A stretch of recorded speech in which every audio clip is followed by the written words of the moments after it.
So today's thought is, जिनने भी fees नहीं भरी है वो अपनी फीस भरे। हाँ, हमारे स्कूल में जिन भी बच्चों की फीस नहीं भरी होती थी उनकी सामूहिक बेइज्जती होती थी। और उससे भी ज्यादा दर्द की बात यह है कि वो जो बच्चा थॉट पढ़ रहा है उसने भी फीस नहीं भरी है। स्कूल वालों ने इंटेंशनली उसको वो थॉट दिया था ताकि उसकी अंतरात्मा भी बेइज्जत फील करे। उस दिन हम सब बच्चों को असेंबली में 2 घंटे तक खड़ा रखा था क्योंकि हमारी प्रिंसिपल मैडम ने दिन रात मेहनत करके कोई सा तो नारी शक्ति का अवार्ड खरीद लिया था। लास्ट 2 पेटी बोल रहे हैं लोग। बाप रे, 2 किसको बोलते हैं आपको पता भी है? 2 में तो नहीं। हाँ। लेकिन मैडम आप मानोगी नहीं, आपके पहले जितने लोग आए उनको मैंने 4 पेटी से कम में दिया नहीं किसी को। चलो उठा लो इसको। अरे उसको नहीं, लाश को। ठीक है। मैम आपको दिख रहा है ना सामने का राम नाम।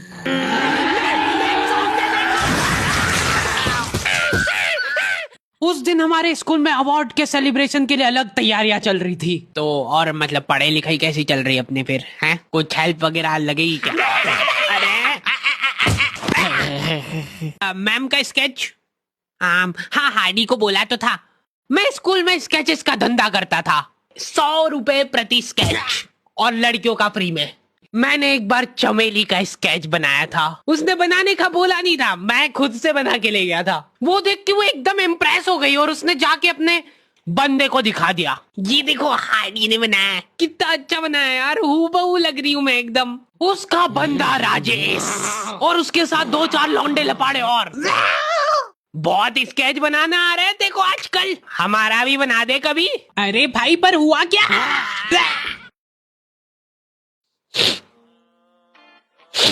मैं रोते हुए एक ही चीज सोच रहा था कि ऐसा क्या गलत कर दिया यार मैंने।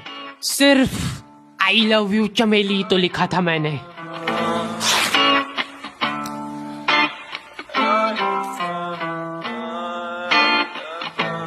नाम तेरा है ही क्या मुझको तो खबर नहीं, गलतियां ये सारी उन रातों की है, जिंदगी तो चल रही मैं मगर थमा हुआ, शायरी ये सारी मेरी बातों की है। नाम तेरा है ही क्या मुझको तो खबर नहीं, गलतियां ये सारी उन रातों की है, जिंदगी तो चल रही मैं मगर थमा हुआ, शायरी ये सारी मेरी बातों की है। ये क्या बना के लाए हो? मिट्टू लग रहा है एकदम। निकलो। ड्राइंग वाली मैडम ने मेरे को प्रिंसिपल मैडम का स्केच बनाने का बोला था और मैं अपनी जिंदगी का सबसे वाहियात स्केच बना के ले गया क्योंकि फ्री में बनवा रहे थे मेरे से। मैम अब फ्री में तो ऐसे ही मिले। असेंबली ग्राउंड में सारे कैदियों को हाइट वाइज खड़ा करा जाता था और जो भी बच्चा प्रेयर के बीच में आंखें खोलता था या हिला डुली करता था, पसीना पोंछ रहा था वो बेचारा। प्रेयर खत्म होने के बाद हमारे आसपास लाशें पड़ी होती थी। असेंबली से क्लास तक का फासला बहुत कठिन होता था कुछ बच्चों के लिए। ओए रोक इधर, तेल क्यों नहीं डाला? सर वो मेरे घर पे जो कोई भी तेल लगा के नहीं आता था उसको घसीट के काल कोठरी में फेंक देते थे लोग और वहीं पे 25 लीटर वाली सोयाबीन तेल की केन उसके ऊपर ढोल देते थे। सर मैं कल बेचारे बच्चे फिर भी जैसे तैसे अपने क्लासरूम तक पहुंच रहे हैं और वहाँ पे टीचर के आते पते ही नहीं है। उनकी अलग मीटिंगें चल रही है ऑफिस में। अच्छा चलो बताओ कि अपन इन बच्चों को और किस तरीके से लूट सकते हैं। मेरे पास एक आइडिया है। देखो अपन क्या है कि एक प्रोजेक्टर लगवाते हैं एक ही क्लास में। कैदियों को क्लास में कोई संभालने वाला नहीं होता है तो ये अपने जंगली पने पे उतर ही आते हैं। मैं डर रहा हूँ, लोहे की स्केल से बेंचे रगड़ रहे हैं, मिस्त्री फेल हो जाए इनके सामने, ऐसा फिनिशिंग वाला काम करते थे। लेकिन इनके जंगली पने यहीं पे खत्म नहीं हो रहे। 2 लौंडे उठे और उन्होंने उनकी बेंच उठा के खिड़की से बाहर फेंक दी। अब उनको देख के बाकी बच्चे भी क्लास का सारा सामान उठा के खिड़की से बाहर फेंक रहे। और क्यों कर रहे हैं ये सब वो इनको खुद को नहीं पता है। मैम शायद बाहर छोड़ो, इधर ध्यान दो ना आप। तो अपन ये जो प्रोजेक्टर लगवाएंगे इसको अपन नाम देंगे स्मार्ट क्लास और उसकी अपन लेंगे अलग से फीस। ठीक है, पर कभी किसी बच्चे ने नहीं दी तो? अरे भूषण जी, फीस पेरेंट्स देते हैं, बच्चे नहीं। 1 हफ्ते में 1 पीरियड लगता था स्मार्ट क्लास का, जो बच्चों को स्मार्ट बनाने के लिए काफी था। पॉपकॉर्न लाया था ना तू आज? हाँ। खोल टिफिन। मूवी चलेगी अभी मूवी। ये लोग ऐसे बैठे कि अभी लड़की आके मुजरा करेगी इनके सामने। जिन भी बच्चों ने वो एक्स्ट्रा फीस नहीं भरी होती थी उनको वो 1 पीरियड के लिए क्लास के बाहर जाना पड़ता था। ये सब हरकतों में ही 10-15 मिनट निकल जाते थे। उसके बाद टीचर आके जैसे ही प्रोजेक्टर चालू कर रही है उसकी आधी स्क्रीन जने कहां सीलिंग पे ही चढ़ रही है। तो अब उस स्क्रीन को फिक्स करने के लिए एक एक्सपर्ट आदमी को बुलाया जाता है। हाँ सही सोच रहे हो भूषण।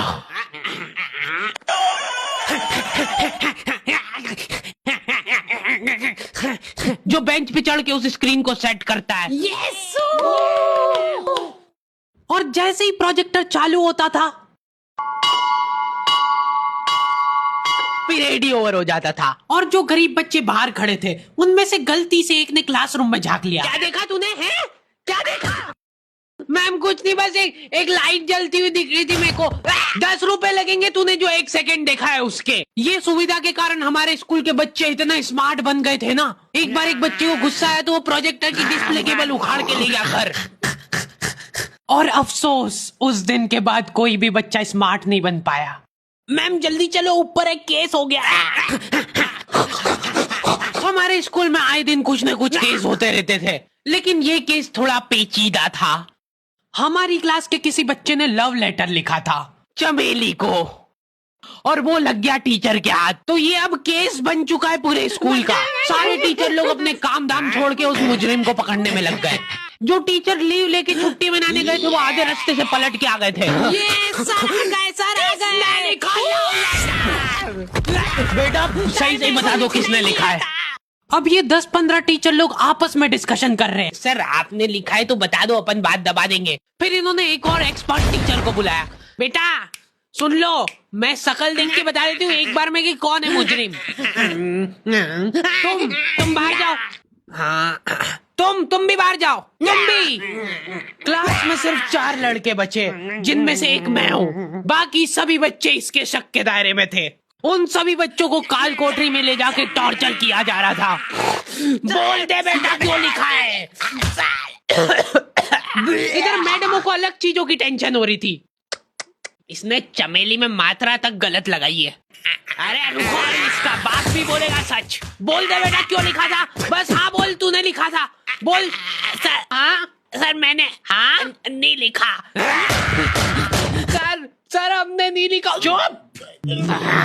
बोल सच बोल। अभी भी मौका है, बोल दे कि तूने लिखा सर। मरना ही आज मतलब तुमको। मुंह खोल।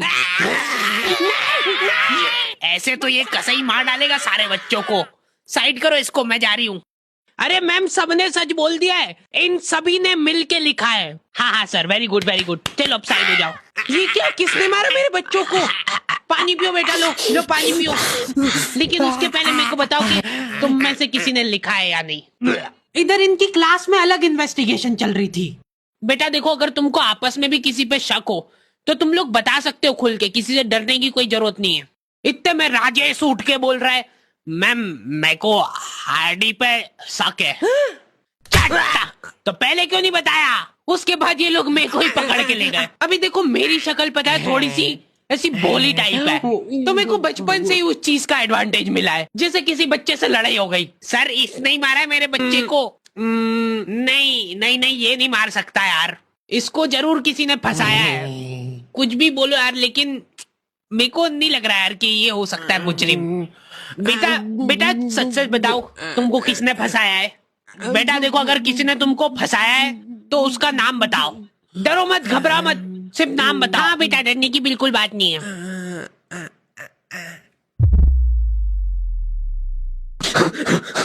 राजेश कौन है?